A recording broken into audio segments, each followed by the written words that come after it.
Nesse vídeo eu vou falar sobre resultados indeterminados do exame de punção, o Bethesda 1, o Bethesda 3 e o Bethesda 4. Nesses casos, além do resultado da punção, é preciso também considerar outros fatores do ultrassom, fatores do paciente, para decidir qual vai ser o próximo passo. Se vai ser só acompanhar o paciente, se vai ser repetir a punção, ou até se vai ser tirar o nódulo, fazer uma cirurgia para tratar esse nódulo que veio com um resultado indeterminado. Vou te explicar sobre isso nesse vídeo.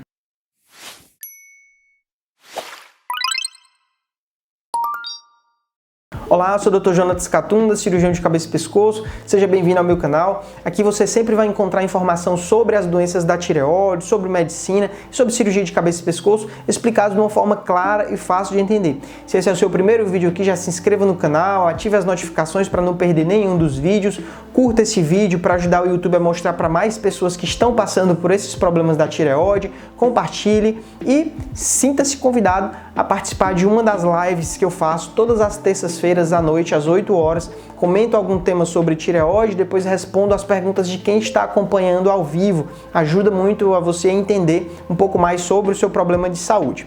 Então, resultado indeterminado do exame de punção, é importante saber que a punção ela tem 3 etapas. Ela tem a coleta do material, que é guiada pelo ultrassom, ela tem o preparo das lâminas e o armazenamento até chegar no médico patologista, e ela tem a terceira parte, que é a análise desse material, dessa lâmina que foi corada, e o médico vai olhar no microscópio. Então, como ela tem muitas etapas, às vezes podem surgir problemas em cada uma dessas etapas que podem dificultar o exame e não consegue chegar no resultado, né? Então, o exame ele possui da própria natureza da própria natureza do método, né? É realmente do jeito que o exame é feito. Então, por conta disso, ele tem essa taxa de erro, essa taxa de acurácia que não é 100%.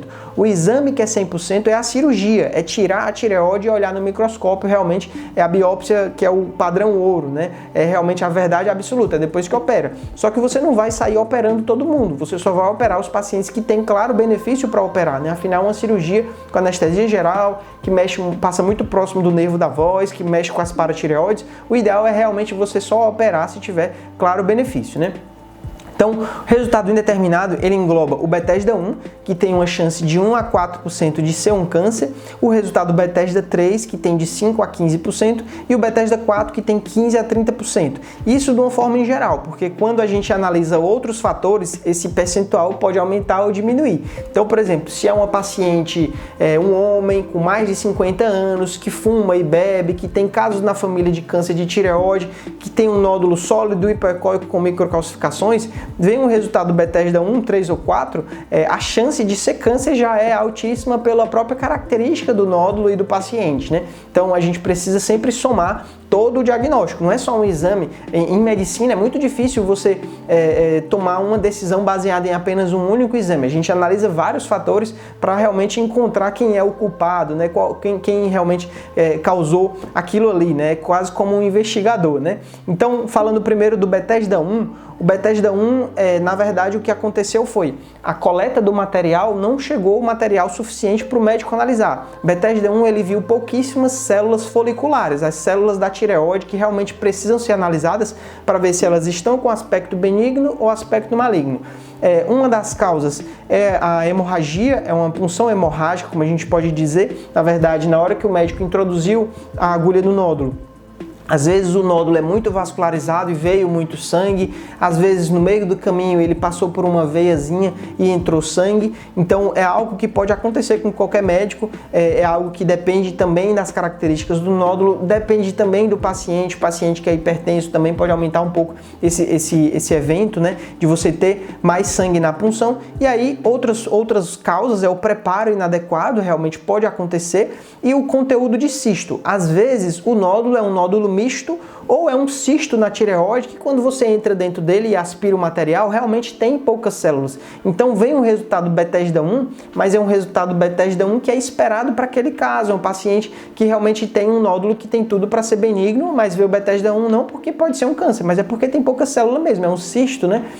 Então a conduta no Bethesda 1 muitas vezes é repetir a punção para tentar realmente coletar o material, e aí nessa segunda repetição pode ser que venha as células que o médico quer ver e a gente consiga ter um diagnóstico, né?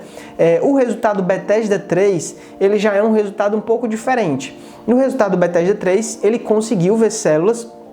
E existem dois tipos de Bethesda 3. Existe o que é chamado lesão folicular de significado indeterminado e existe o resultado atipia folicular de significado indeterminado. Então, nesse resultado, o Bethesda 3, ele viu células da tireoide. Só que essas células, elas nem estão a cara do câncer e nem estão a cara do benigno. É como se estivesse no meio termo. Você não consegue... Tem algumas características do benigno e tem algumas características do maligno, mas ele não consegue dizer realmente qual é qual. E aí ele solta um resultado Bethesda 3, que o resultado atipia folicular de significado indeterminado, ele tem um risco um pouco maior de ser um câncer de tireoide. Que, como eu falei no começo, tem que ser analisado tudo em conjunto, né, para a gente decidir qual vai ser o próximo passo.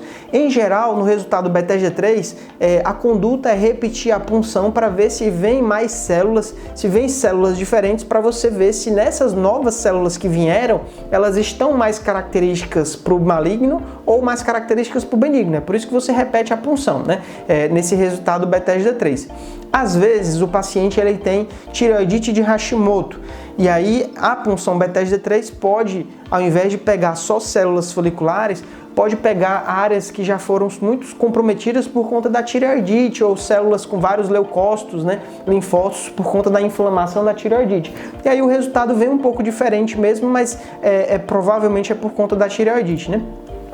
Então aqui, ó, mostrando a diferença, né? Células do Bethesda 2, né, bem bonitinhas, o núcleo é mais pretinho, né? E aqui células de câncer de tireoide, com núcleos claros, células com núcleo mais alargado, com fendas, pseudo-inclusões, né? Então são células bem distintas, o Bethesda 2 do Bethesda 6, do benigno e do câncer, né? E aqui no meio do caminho seria o Bethesda 3, né? Então é justamente por isso que o médico tem dúvida, o patologista tem dúvida, né? É algo do próprio exame. Já o resultado Bethesda 4 é o resultado chamado neoplasia folicular. Esse resultado ele é diferente dos outros. Nesse resultado ele tem células com atipias, ele tem células estranhas, mas ele não consegue dizer se é um carcinoma folicular ou se é um adenoma folicular. No adenoma folicular é uma lesão que dentro ela tem uma neoplasia, ela tem células se multiplicando, mas ela não invadiu a cápsula, ela está toda dentro do nódulo e é por isso que é um adenoma, um nódulo benigno. Já no carcinoma folicular, aqui onde tem esse asterisco, é um local em que houve a invasão da cápsula. Então dentro tem as mesmas células do adenoma, mas nesse local o adenoma já invadiu a cápsula. Então aqui já passa a ser um carcinoma folicular. Resumindo, no Bethesda 4, apesar das células serem muito parecidas do adenoma e do carcinoma, você precisa analisar a cápsula, a borda do nódulo por inteiro, para ver se já houve invasão da cápsula ou não. Se houver invasão da cápsula, a gente está diante de um carcinoma. Então, todo o resultado Bethesda 4, quase todo o resultado Bethesda 4, ele tem indicação de cirurgia, né, para a gente realmente analisar se é maligno ou benigno, tá certo? Então, resumindo, resultado Bethesda 1, veio pouca célula, precisa repetir para pegar mais material. Resultado Bethesda 3, vem células que você não consegue dizer qual é qual, né? E é por isso que precisa repetir, né? Ou até operar. E no resultado Bethesda 4, muitas vezes precisa operar porque as células já estão estranhas, mas o ideal é ver o próximo passo para ver a cápsula, né? Para ter mais material para analisar. Falando um pouco sobre os testes moleculares, que talvez você já tenha ouvido falar ou até o seu médico tenha lhe recomendado, existem dois tipos de teste molecular, os testes chamados para descartar que é câncer e os testes para confirmar que é câncer, e existem testes que estão no meio, que eles tanto conseguem ajudar no fato de você descartar como para confirmar. Porém, é muito importante saber que nenhum desses testes é 100% confiável, são testes caros que você vai fazer na expectativa de dar uma resposta definitiva, mas essa resposta definitiva ela só existe com a cirurgia. Então não dá para ficar 100% seguro com o teste molecular.